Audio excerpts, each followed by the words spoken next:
Ողջույն հայ ժողովուրդ, 1981 թվականի սեպտեմբերի 24-ին 4 հայ երիտասարդներ գրավեցին Փարիզի թուրքական հյուպատոսարանը, որի խմբի ղեկավարը կենդանի լեգենդ Սիսիլիան Վազգեն իմ կողքը նստած է,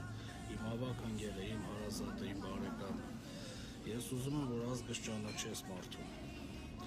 Ես չեմ ասում հերոսացնի, անպապորգոր բառեր ասի, ճանաչենք մեր լեգենդներին, հպարտանանք, որոնք հայանպաստ գործ են արել,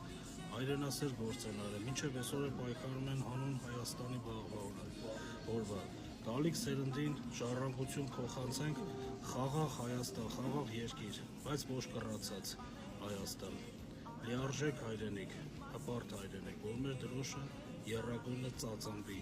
հպարտորեն ու գալիք սերունդը հպարտանան իրաց նախնիներով, ոնց որ մենք ենք հպարտանում Գարեգին Մժդեհով, Դավիթ Բեկով։